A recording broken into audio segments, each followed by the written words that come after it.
Welcome back to the Alone Together podcast, where the loners aren't alone. I'm Journey. I'm Layla. And today, as we mentioned before, well, first off, we're back.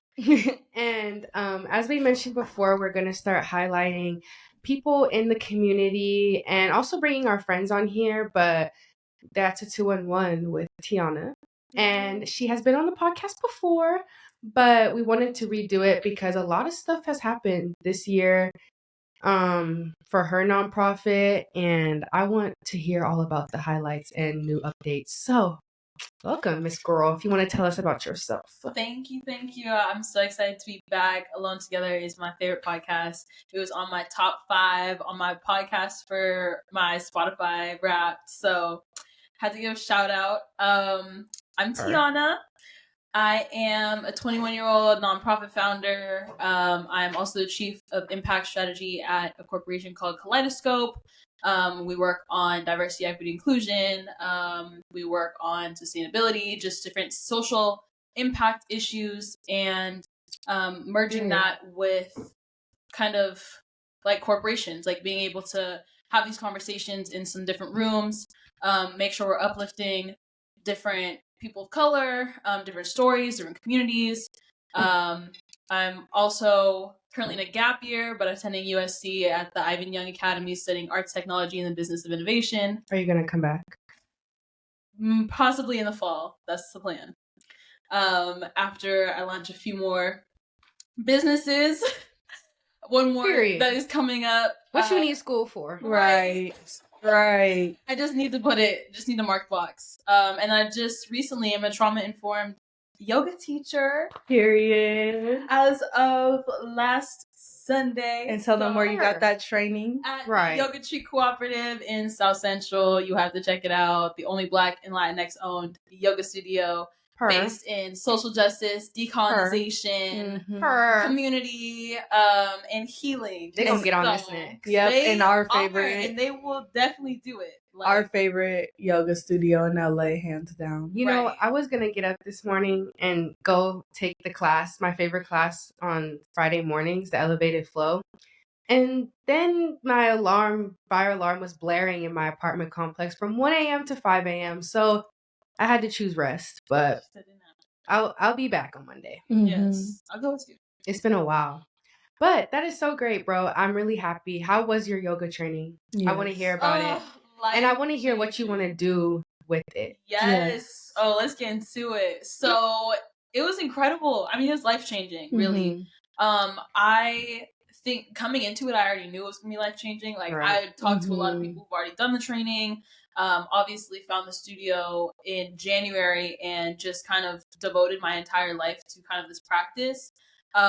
I think Facts one thing, like it kind of just became my hyperfixation, and eventually I probably will talk about this later on too. But I found out I was neurodivergent. I have ADHD last year, and that's played a really big role in understanding what it means to decolonize a lot of these spaces, especially my yoga training, because it's like my body naturally reacts to being able to do multiple things at one time. Right. So when I'm thinking about school, like, it's really hard for me to focus on things that I don't naturally care about. Like, I'm a very creative person.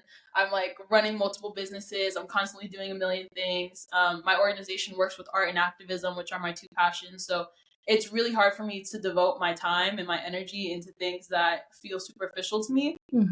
And because of that, my mind is always running. So yoga was the only thing that I feel like allowed me to connect back to myself. And kind of just like settle into the moment, be present, and like be able to breathe and like move the energy through my body that feels stagnant when I'm stressed out about certain things. And then also it coming from a decolonization perspective also helped me realize like there's nothing wrong with me. Like, my ancestors actually just operated this way. What you mean by decolonization in the context of yoga? Yeah, so actually they have this module that talks about the history of yoga, and basically yoga did not exist in the Western world, America. It was founded in the ancient practices of Hinduism and yoga in India. And there was a white woman who essentially got permission from the British Parliament to go study yoga because she wanted to, and she came from a wealthy family. And she basically changed her name to sound more ethnic and then brought it to Hollywood. So yoga outside of India, I believe, don't quote me on this, but I believe is the first place. That's very white woman of her. Yeah, No, the first place that it touched crazy. down outside of India and probably Britain because of the colonization was Hollywood. So when we think about LA, like there's a big yoga community and like healing community in LA because this was the first place to touch down in. But wow, yeah, when you look at like all of the different ancient cultures, all of them have like hieroglyphics or like pictures or scriptures that kind of talk about this practice of like yoga and the same movements or the same poses. Mm-hmm. So that's kind of how we have to look at it now, coming from different perspectives. Like there's the Toltec version, the Toltec way of looking at kind of like the spirituality, and also the practice of Kinam, which is rooted in Mexico. And then there's the practices of Kemetic yoga and Kemetic practices, which is rooted in Africa. Oh, okay. Or not Africa. Kemetic yoga was interesting. I took a class there with homegirl at the studio, and it was different. It's about like the star astrology, right? It's related more to like honoring the past and then is it the ancestral for the future? Yes. Oh, okay. So like, and I said it was rooted in Africa. It's rooted in Africa, but also ancient Egypt. So Kemet, like the Kemet. Okay, that makes sense. Yeah. So I mean, like now seeing it from this perspective, like I've always seen yoga as just like white women in Lululemon yoga pants, you know? Right. Like, that's how I always saw yoga. I didn't see it as like deep spiritual way to connect to your ancestors and this deep spiritual way to connect to like yourself and your community and healing, and the way that kind of like the way organized religion and spirituality is. It's like everything actually is connected all at the center. Exactly. And when you look back at the practices of yoga, the teachings, like there's things called like the yamas and the niyamas that kind of focus on the core beliefs. So it's like practicing non-excess, practicing truthfulness, and being able to do not like non-violence. All of these like big, deep kind of like lessons and themes that we see in our lives that actually are like the leaders of the world practice. Right. And so kind of studying that and realizing like, dang, that's like in my blood. Like this practice of yoga and spirituality and healing actually resonates with my body, and I don't feel the stress of America and capitalism and all the things that I feel I'm oppressed by in America when I'm practicing this. Yeah, and I like what you were saying about it first touching down in Hollywood. I didn't know that, but I think it kind of like makes sense in the whole history of how it was brought here, because I feel like the yoga in LA is very much like capitalist. Like you have Core Power and you have all these different like yoga studios, and I think that's why I love Tree Coop, because when you go there, it's like the first yoga place I've been to in LA where every practice that you do, like they tell you how to connect with your body, and it's really deeper than just trying to do an exercise. And I think like it's really cool that you did your yoga training there, because other places like it's more like just about the exercise or just about getting the certificate to be able to teach in this corporation. So I think you got way more out of the experience. And I think it's dope that they do like the trauma informed within it. Like you don't have to take a separate module or training to do that. Like it's all included. And that's really important. I feel like, especially because I didn't really realize how important it was, but this semester I told you I was taking that class at school where I like go in the community and teach yoga to first graders. And we had to ask permission. At first we were like, we'll just ask the kids, but then we had to ask permission from like teachers and higher ups if we could touch them and like give adjustments. And I really realized like, dang, that's actually huge. Like they don't really ask that in a lot of studios. I noticed at the Tree they do though. Like they'll ask if you want to be touched during the practice, but that's a huge thing that I don't even think people think about. But like it's big and important. And that trauma informed lens, like honestly, I'm feeling real open today, and I'm really gonna get into it because this yoga training has really changed my life. Coming from someone who one generationally has like trauma stored in the body as like a Black and Filipino woman operating in today's America, like in America in general, like there's generational trauma I'm dealing with, there's like childhood trauma that I'm dealing with, and then like your everyday traumas that happen in your day-to-day that are repeated patterns of like past things, and like those things like re-traumatize you.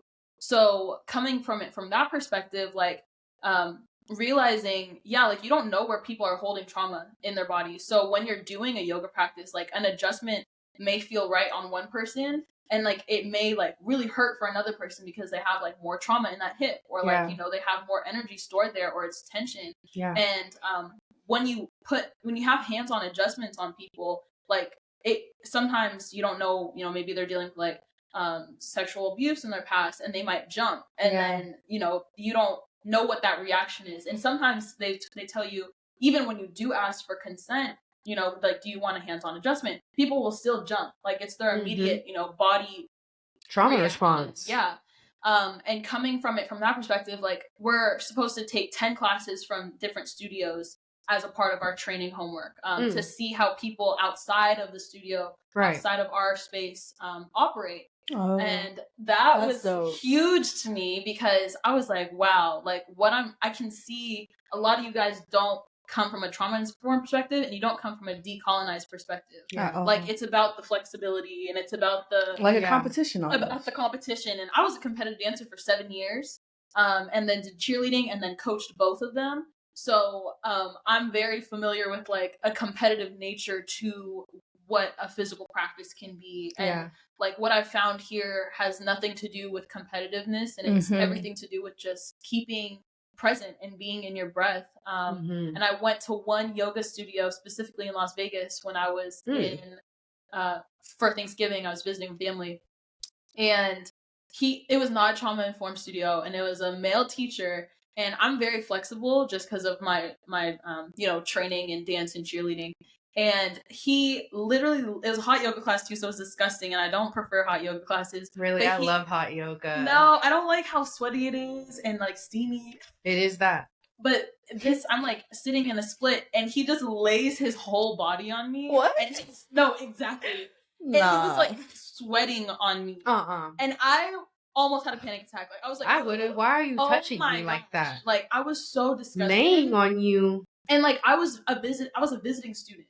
Like, so I'd never been to the studio in my life before, and I just met you, like, and just said hello. Like, that's it. No. And, like, there was no, like... You don't even know my name.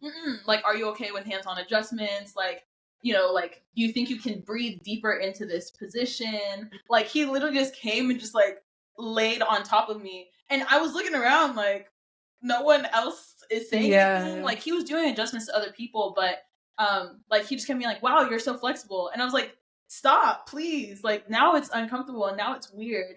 And like, when I'm coming from like a perspective of being in a trauma-informed training, like I wasn't expecting that, but that's the importance of like going to different studios and having those experiences, because there's some people in this space that just don't have that training, and they think, oh, like she's really flexible, like she can go more. But even people who are extra flexible, like they say trauma can either result in like a lot of tension in the body or like hyperflexibility. And so like that makes sense. A lot of the time, and I think about like I never thought about it in that context. I always thought it would prevent flexibility, never hyper flexibility. That makes a lot of sense. And in my like in even like physical trauma, like doing dance for so many years and ballet and cheerleading, like you're actually like physically being forced to overstretch push your body.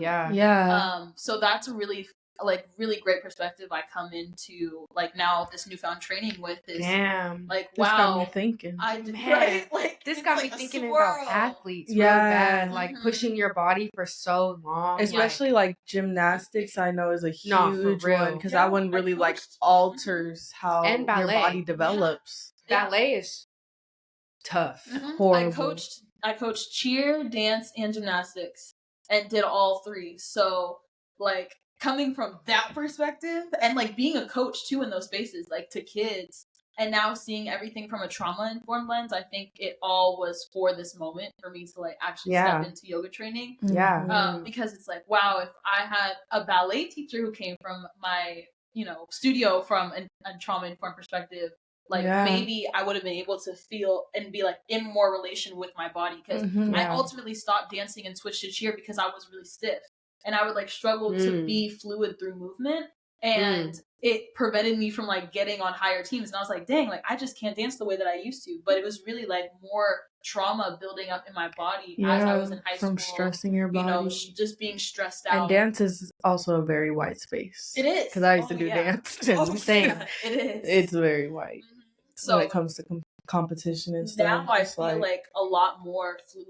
Like my sister still dances, like we'll dance together sometimes, or did have like little cute moments, and I want to go back to like doing workshops and everything, but I can see the difference in my body now that I've actually understood it and like have this dialogue almost with my body as I'm breathing through the practice. So yeah, it's been transformative. Yeah. I feel like the yoga, like it probably caused you a lot to reflect just on the past, but also now that you have this trauma-informed care, like with your body and with yourself, how do you feel you're bringing that into your new stuff with your nonprofit and with this new job where you're working on like youth services? Yeah, I mean, it's everything. And I'm realizing, it's not a perspective that people come into business with. Not at all. Or into the nonprofit space with. So, which is interesting because I feel like of all spaces, you would think it would be a nonprofit. Yeah. Right. I think some do, definitely. But if that's their focus. It should definitely be a part of like every company's focus, but that's an ideal world. Especially if their audience is minority or poor. Yeah. And I feel like that's most of them, how they want to target that, but they're not actually. But who's running it? Right. Right. Exactly. Who's donating. And that's why we have to infiltrate these systems and these spaces. It's like, I'm realizing, like, I was very, like, anti-corporate, in the beginning of my work. And it was because I know the history of it. But in order to be able to change these systems and these barriers, you actually have to get in that room. Exactly. Which is why I ultimately ended up taking up that position. Ooh, he's talking to me right now. Keep going, which though. is exactly why I took on that position as Chief of Impact Strategy at this corporation. Is because what we're essentially trying to do is make sure that those people who are doing the grassroots efforts and like doing the community work, like nonprofit founders, those community activists, those academics, the people writing the research are actually the people who are helping write curriculum to educate corporations. So when you think about having to do, like, for example, like a sexual assault and harassment training before you get hired.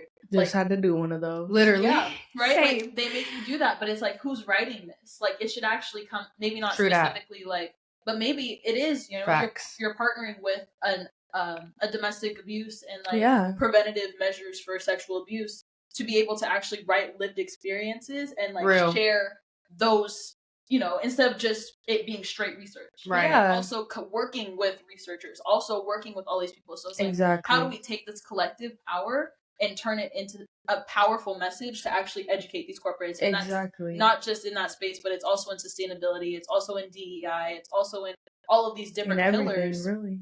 Because at the end of the day, like, we get mad at a corporation for saying, like, oh, the pride flag, for, just putting it as their logo.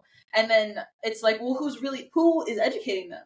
Like, no one's educating them. Like, and coming from an empathetic position that I also got from yoga, which I would have never in a million years ever came from this perspective. But think about it, like, if you're not learning something, like, and you don't have the education, how are you supposed to know anything?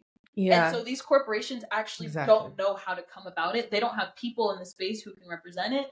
And they don't know how to bring people in there because of the cultural differences. Right. So it's like, even if, say, I don't know, I'm using for an example Google, but of course Google has Black employees, but they never had a Black employee in their life.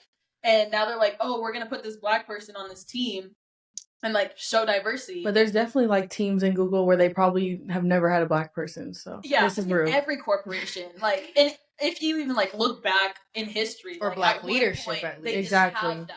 And so it's like, for that first person, what does it mean to create psychological safety to actually be able to uplift themselves? Because, like, you can be a Black person in a white space and, like, fill that diversity quota, but still not actually have, feel comfortable enough to say the things that you need to say in order to stand up for or your to bring up problems. So it's really such a layered, like, thinking about how diversity, equity, inclusion in business sit, not even just diversity, equity, inclusion, but equity in general, sit with business is such a fragile space, and something that I honestly avoided my whole life because I'm like, I know how layered it is, and I know how difficult and deep and, like, painful it is, especially like as a Black person who's trying to like decolonize my perspective of life. It's like, dang, like you just learn more and more and more and get deeper and deeper, and you're like, like it ruins your brain sometimes. Like Clearly. I feel like exploding.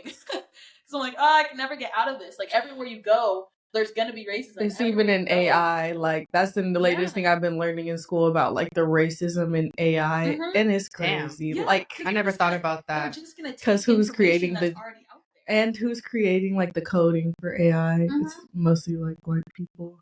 So there's implicit bias in AI. It's I was reading this article and it was like you ask AI like for a white man's job and it's like John has been a lawyer for 30 years, and then you ask AI for a Black man's job and they're like Trayshawn has been a pimp for 30 years, and that's the natural response it gives in ChatGPT. A pimp I'm like, crazy too. I was reading it, I was like, it would though. It literally does. But that's the problem, you know? It's like, who... But also, now even deeper, let's go into the education pillar. Who has access to education to actually build out AI platforms? Exactly. Like, this is so layered. Like, but to tie everything back in, like, just down to the education point, because I feel like your nonprofit is centered a lot around education. You've always been, like, very involved in education. You even wrote a curriculum for, like, ethnic studies education for children. But I think the best tool for education to help like with all these problems is trauma-informed education. Right. Instead of like getting mad at all these kids because they're not learning, or getting mad at kids because they're doing bad in class, like ask them what's going on at home, because most of the time that has a lot to do with what's going on in class. Yeah. And then I had someone in my class that's studying education at UCLA tell me that her research basically proved that if kids are in diverse classes in preschool, it sets them up for the rest of their life to not be racist and have bias because they had that introduction. So yeah, I think like just changing preschools and then having trauma-informed teachers would make a huge difference with all these issues that we are currently working on, and issues that we didn't even create, which is crazy, but we have to take them on. We inherit issues from our ancestors as well. Man, we do. And just the system in general. So blinded to it at the same time. Right. But I really felt how you said I avoided corporate, but now I'm starting to see you have to be in those spaces, because recently, since I'm like 95% sure I'm going to graduate early, it's like forcing me to just figure it out faster. And I'm like, man, I literally tried so hard to think about every possible job that I could create for myself, just go back to school and avoid corporate. But now I'm kind of just like, actually, I low-key do want to work in corporate, because it is those spaces you have to be in. And I just feel like corporate is starting to like have those positions of wellness where it's like, you know, they're hiring people to analyze and consult on their wellness sector of their corporations, and I wouldn't mind doing that. But at the same time, it's just like you really think, well, what's the point? Like, it's the change is hard to make, but I would rather be in that space trying to make a difference, and then expand into my own space and create my own space so I can be in that corporate world and get the experience and see how they run their business more as an experience, not as a career, you know? Yeah, but I think you guys are looking at it differently. Like, you guys are both kind of taking on the role of contracted workers coming into corporations to kind of like fix the problems that they have. Yeah. And they want those workers right now. Yeah. They do. It's way different. Like, I don't really believe that you could like go in as like a bottom level corporate worker and work your way up and be like, I'm gonna make the change. I don't think it works like that. But you guys are taking on like a way different role. I think it comes from the perspective of like, I see it like this. I have a timeline. Like I plan to do multiple things in my life, and like there's a million different projects and businesses that I've wanted to start. Right. And something that I've learned like professionally in my career is that, you know, you may have a great idea, but like collectively, a lot of people may have the same idea, or like it may already exist, and you can add to a specific space that's already building that. Like, you don't necessarily have to start your own thing. And honestly, I would recommend like, for your first few things, like, don't start your own thing. Like, I started my nonprofit when I was 17 years old, and I'm just now getting the hang of it this year. Yeah. But it gave me so much learning opportunity to like know what it means to actually build something from the ground up. Yeah. I started working when I was 14 years old. I worked at an ice cream shop because I was trying to save for my first car when I was 16. So I have like a lot of work experience that's also rooted in trauma. Like it's rooted in financial trauma, you know, like Man, wanting to make sure that I can provide for myself because I've seen people man, around me struggle. I've been diving know? into that recently because I used to really have this fear of like not fear, but like, I don't know, I would say anxiety centered around money. And I just never understood because I never like really struggled growing up. So I always was just like, what is this fear of like, not having? Why do I have that? But as I dove deeper into it, I started to realize it's just like comments being made by people around you or periods of struggle. And it just makes you think, like, I never want to be there. And you just work so hard and then you become a workaholic. And people don't even realize workaholic is probably trauma from not having growing up. And yeah, and it could equate to so many different things, like that not having doesn't have to necessarily be like monetarily, but also like in a deeper trauma sense. Like, do you have people who are there for you, who provided for you emotionally? Like that can show up financially, or like no, just playing. We'll talk about that later off camera. But like, like all of these different spaces, they could be, bro. But yeah. I've been thinking about that a lot too, because I'm just like, I'm the oldest sister. My little brother be asking me for stuff all the time. And, it's at the point where it's like, it's not really like a choice. Like, I have to go to law school. I have to make money. I have to get this bag. Man, real life stuff to deal with. That's the reason I want to go corporate now, because it's like, we don't have time for that. Okay, I don't have time to build my little business. Let me get this money. I think you can do it simultaneously. While learning from the experiences. Like, I just need a bag. Yeah, facts. Immediately. Every single work experience I've ever done, I feel like has taught me to build my own things. And like, even like now, technically, like building up this new company with a mixed team of different people, like with white people and with Asian people. And, currently I'm the only Black woman on the team. Like, it's an all male team and I'm the only person on this team. But it's showing me so much about like what the possibilities are here. Like, I can bring so much because I'm here. Yeah. And like me just showing up for myself and for you're showing up for a lot more for people. So many people in the room who aren't there yet. And like, I know they aren't there yet because I'm going to bring them in there. Exactly. Like right. You got to get in those spaces. Like, it's hard, but it comes down to like, what is your mission? Like, what is your purpose? And what are you trying to fulfill? What is the end goal? And you have to keep yourself when you get in those spaces, because a lot of people, they ain't kinfolk after they get in them rooms. Literally. But it's nice that you're working low-key so many jobs, because more spaces equals more experiences, and that's more knowledge that you get to take back to your own space, which I want to talk about. I want to hear the updates on your nonprofit. What has taken off since we last spoke. In this past months, I feel like a lot has blossomed. So I want to hear about it. Yes. So Youth Advocates for Change, my nonprofit. And tell us a little bit what it is. Right. Yeah. Started when I was 17, as I said, out of the Black Lives Matter movement, kind of realizing my entire life I've been silenced and didn't talk about race issues in my school, that was predominantly white, being one of the only Black students, just because I didn't feel safe or have that psychological safety. And really like stepped into my power summer of 2020, started doing protests and, being inspired by other youth organizers. And what I realized by young people is like, we get inspired by our peers doing things. Like, who you surround yourself with is who you become.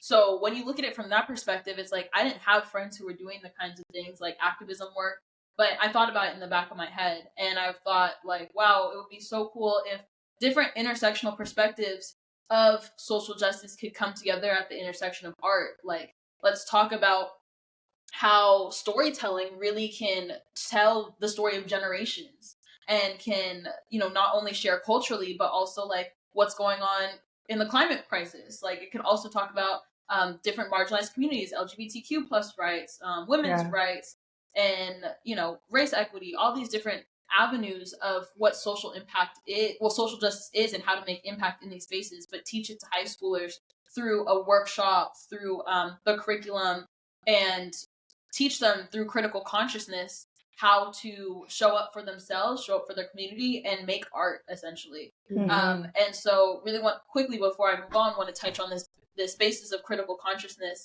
which is basically like what we call like a 3-step framework to reflecting on the boundaries and the barriers that have inhibited you from actually overcoming the problems and things that may have happened in your life. And that can be generationally, like that could be slavery for black women, for black people, like that is one of the things that you would reflect on. It's like, now, what is the motivation? Like, why do you want to do something? It's because I'm going to have black kids one day who are going to have black futures. I have a whole class about that too. And I'm going to have to do something to make sure that they can prevail and actually succeed and live to 18 and live to have a family of their own. And then it's like, how do I take that action? It's like, how do I get involved with other resources, with other people, and other groups to actually make a change? And that is I used, Black Lives Matter, race equity as an example, but that's how we take the approach to any kind of social justice space that students come to us with. And then we end it with like, how do we tell this story through the action? So that's through film, that's through fashion, that's through photography, and journalism is the 4 pillars that we focus on. So that's my organization that I started. And we've grown to work with over 600 students across the U.S. We've had students from Denmark fly in to do workshops with us in San Francisco. And in the new year, we are opening up our first physical space in Los Angeles, which is funny because Why here, not the Bay? Because we have 3 years of funding in Los Angeles. So that was the deciding factor. This summer, I wanted to move back home and go back to the Bay and like bring my work back to my community. But what I'm realizing is all of the resources are in LA for what I'm doing, like for art. And the healing aspect of advocacy in LA, how it shows up, it's just different from the Bay Area. That's very true. I agree. The money does come here. They have millions and for that stuff. I need to get the experience before I can really tackle in the issues that are close to, like, literally home. I was going to say close to home, but it is home. And that's why I chose to take this next big step in Los Angeles versus the Bay, because working back at home, like I'm familiar with the things that have kept us down and the barriers, and there's a lot of community pain in the Bay Area. Like the community organizations, even between themselves, there's politics in that.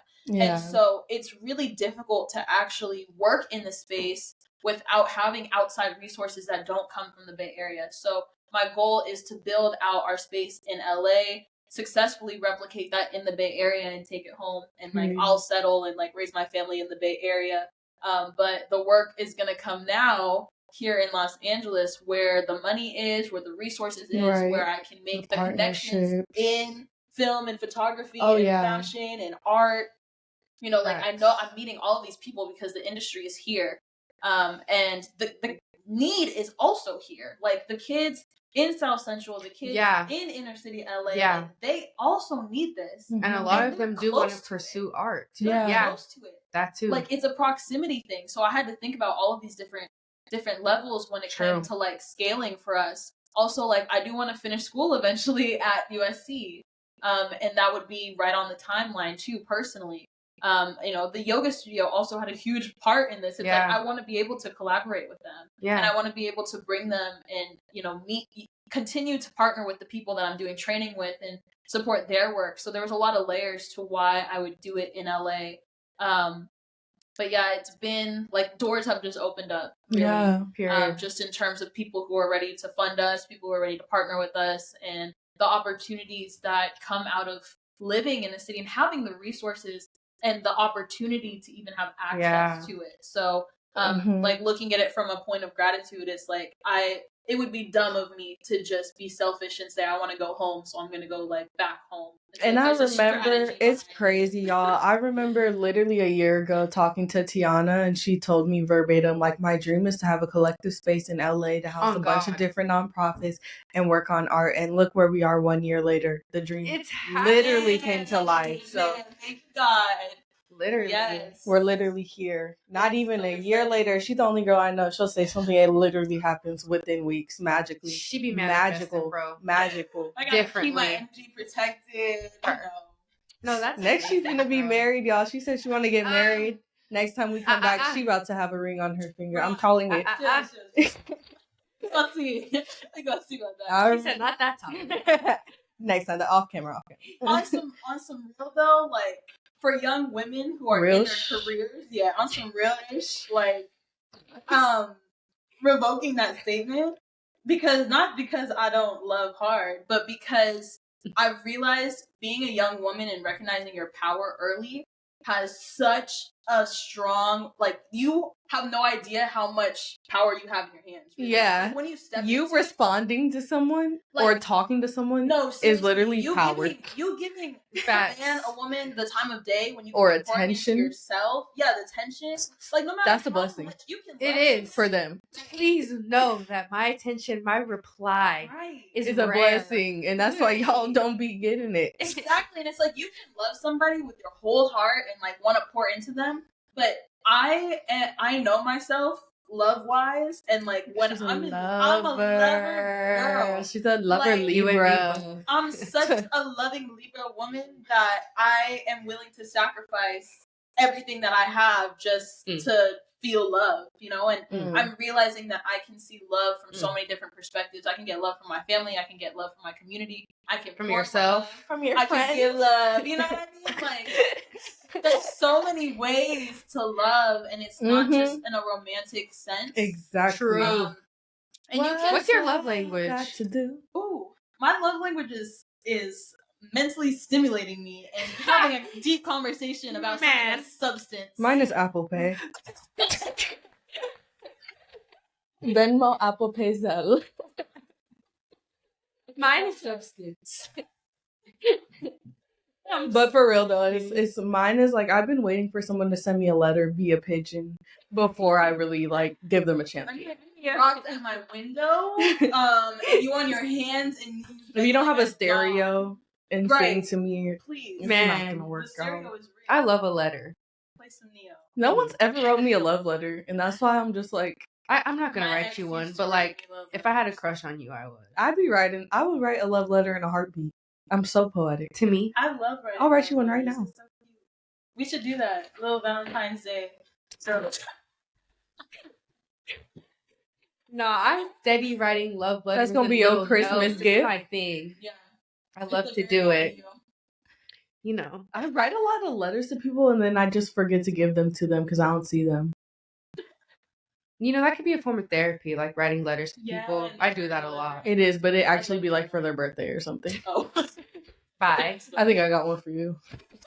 It's crinkled up at the bottom of the telfar. Literally. Goodbye. No, but so how do you think you're gonna incorporate like your yoga into your nonprofit? Yes, when we open the space, I plan to teach at least one free class a week. I'll be there. I want it to be open to high school students. I want it to be open to their mamas and their dads. I want it to be open to their sisters and their brothers and all of the community. But also want to host retreats. Implement retreats for the partnership. Exactly. You guys already know. I was just about to say that. You already know. Y'all heard it here first. Register now. Secret info. But yeah, like I really want to do retreats, even if they're not like overnight retreats would be so cool because you know I was a cheer coach, so I'm used to organizing all of these different things. Yeah. But like using those skills that I've had from past things and like applying that here. I see myself doing overnight retreats, day retreats, hosting, you know, free and donation based classes, but also taking that trauma informed lens and the spiritual lens to the work, and to the community, because it really, really is healing. It really does change everything for you. And it's a lot easier to teach from that perspective now because I feel like I live it. Like I actually have taken myself out of what used to be like my normal day-to-day life and just I'm by myself, like I would say like 70% of my week. And like if I'm not by myself, I'm with my coworkers like working. Period. And if I'm not with them, I'm on FaceTime with my little sisters. Like, it's a working woman. And it's not for everybody. I'm not promoting it. It just is the thing that works for me. And I stopped judging myself for not being somebody who enjoys necessarily going out 24/7. Because I used to be really hard on myself because I feel that. All my friends really, like, my friends go out. Like, my friends, like, you know, like, they are having a good time. And it's like, I have a good time. But we're also getting older, though. When I do that. There's less time for that. We're getting old. I'm getting old. Things are getting real. I'm tired. I just don't even feel like going out anymore. If one more car crash, please, I won't even go outside. She ain't getting another one. Yeah, like y'all really gonna have to hit me via pigeon. But I was gonna say, like, everything you're saying, it really is needed. When it comes to retreats, it's needed. There's so many kids in LA that have not even been to the beach or like seen any of the resources in LA, like been outside of their block or environment at all. Been to the schools. It's insane, like to see, like, yeah, there's kids in LA that have not been to USC or UCLA, which is so insane. So to be able to have a space for them, a collective space like the one you're about to build, I don't think that there's one like that's really known where kids can go. So that's going to be awesome. And I can't wait to see it come to life. And that's youth-led. Like the whole... Youth-led. That's the key. They need to... Because the difference is I mentor and I consult for a lot of nonprofits that are trying to reach kids because they're like, well, when you were 17, how did you suddenly go from being suspended multiple times and like not being interested in school? Like I never saw myself going to college. Don't tell my parents that, but I didn't. It ain't for everybody. It's not for everybody. Still ain't. And it's, right. I just had even to. with the degree. With the degree. Wasn't for me. Man. But that's the thing, is like, how do you cater to all of these experiences and still create a safe space for all those students to learn and like be able to... You have to relate to them. And that's the difference. And one disconnect... And you relate to everyone. One disconnect literally is like, when you are mentored by somebody who's like 2-3 times older than you, it's like there's a generational disconnect. Even like, now at 21, I'd be trying to talk to people from generations above. I'm like, yeah, I'm like, you don't what is get we talking about? So I really like to take... You literally don't get it. And like, so how was MLK back in the day? Right. Corporate needs to start bringing in younger folks. Right. Like just having this conversation. We know how to talk to Gen Z. We know what we want. Yes. We know what will get us lit. And that's what they don't understand. Literally. Right. Exactly. And that's essentially like what we're building at the corporate that I'm working at. Period. Is how do we get these opportunities in the hands of the people who they're serving, essentially. Right. You know, so I'm really excited about this new chapter. I feel very fulfilled and very like aligned in my path. Even just by the like you guys even turning this into a nonprofit, like I'm like that is alignment for me because I see like my friends are also doing passion-based work. Like they're actually like doing things that like their heart is in alignment with. And like that's how I measure, like no one asked, but this is how I measure success, is like how am I reflecting my community and like the people that I surround myself with, like the kids who come through our programming, how do I see myself, my younger self and my older self in them? Because kids are also wise. And it's like, how do I allow them to see the real parts and the vulnerable parts and the parts that I feel open and allowed to share with, like with that community. Yeah. So it's like, how do I actually like soften myself and like create that divine feminine energy in a masculine space? Because working is like technically masculine energy. Yeah. But it's like, how do I cultivate softness in these spaces and still be true to myself? So that's something that I've definitely been working on, and yoga has helped cultivate. Yeah, I always come back to yoga. Yes. Every time. Every single time. No, but that was great. I'm really happy that we had you back on the pod because I feel like our lives are really advanced. She gonna be back because we already know it's gonna be more to come. Partnership galore. Literally. Get your name on the retreat. Right. On the workshop. Ooh, I can't wait. I'm getting excited now. I'm getting ideas. Yeah, so many. Well, this is the first of many episodes highlighting people in the community, our friends, just having conversations. Less interview, more conversation. Exactly. Yeah, this was great. Thank you so much for having me. Thanks for coming back. My favorite podcast.